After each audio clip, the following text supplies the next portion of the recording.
Okay guys, I just thought while I had like 5-10 minutes before I go to bed, I would just attempt to make this video about how I make my notes for uni, just in case it helps anybody who is a digital person. So first thing to note is that all the materials go up onto Moodle. I've just gone onto Moodle, and then you can click on the side of the browser and you can download it as an app. So I've done that, so I can just have it down the bottom here to open. Obviously my Moodle is a bit of a mess at the minute. In fact, I think I'm still getting like courses that I'm not on. But up here, once the modules are all launched, it will have like the Antenatal Woman and Fetus will be like a box here to click into.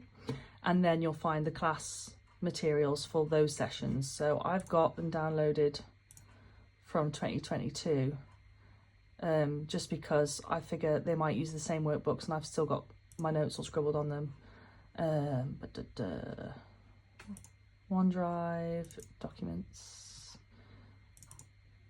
Let's just go in here because I know I've got some blood. I just want to make sure I open the right one. This one. So this is an example of one of the worksheets that we'll get. This one has got some self-directed study to do on it, but you might also have ones that look exactly like this that are pre-session work for you to do, or post-session work.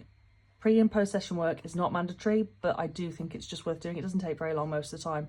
I mean, obviously this one takes a while, it's 1 to 2 hours, but mostly they'll be quick. So what I do is I download these as PDFs and open them on my tablet. And then during the pre-session time or during the session, I'll write little notes or highlight things that I don't understand. So I use the traffic light system when I'm highlighting. For green for things I totally understand, I don't need any help remembering that, it's as good as done. Yellow for things I'm a little bit iffy on, and then red for things I've got no idea. And then I condense that down onto my mind maps.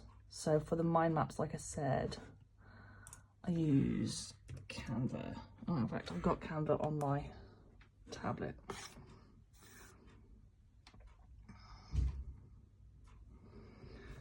So go to Canva. So then I just want to make a mind map about the topic. So this is the same one, this is for blood.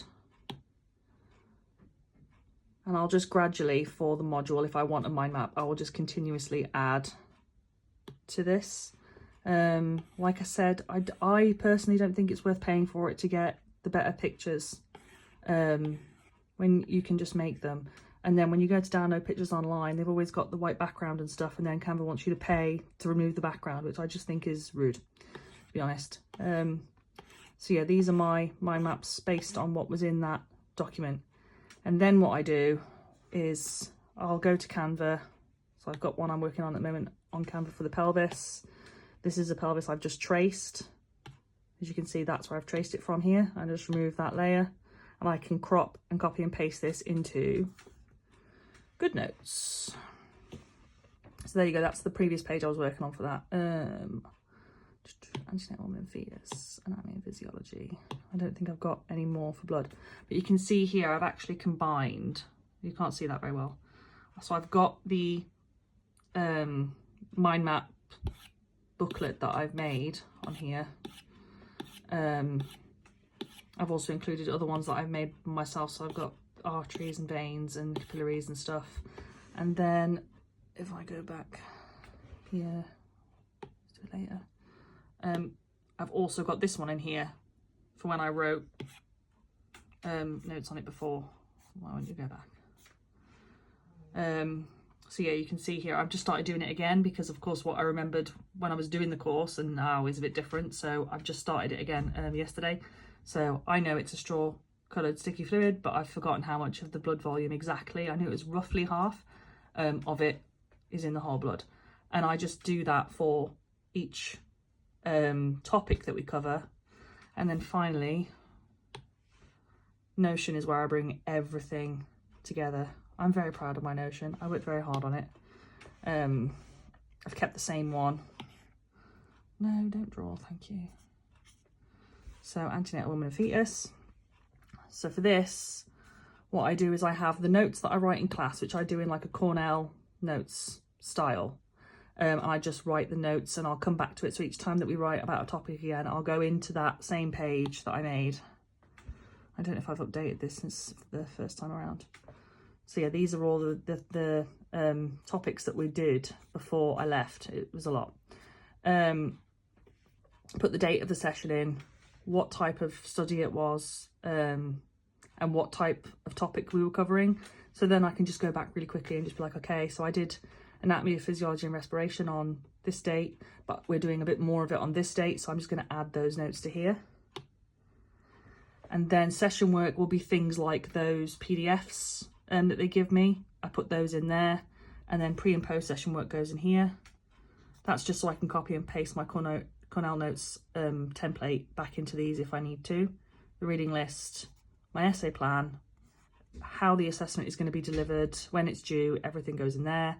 The module guide, so when the module launches we get given a module guide, and then I put the timetable in directly from the module. Daisy and I agree that the timetables you get given from the actual module rather than what comes on iCity is just superior in every way. It tells you what the session is going to be about, which it doesn't necessarily on iCity, and who's delivering it, if there are any room changes, and what the pre and post session work is. It's all on Moodle, so it's just far better. I also do on my Notion all the modules, and I have a placement one. I keep a little to-do list. I put each of my module timetables into a calendar, so I can just click this drop down here and pick the one that I want. I put my shifts on the placement one.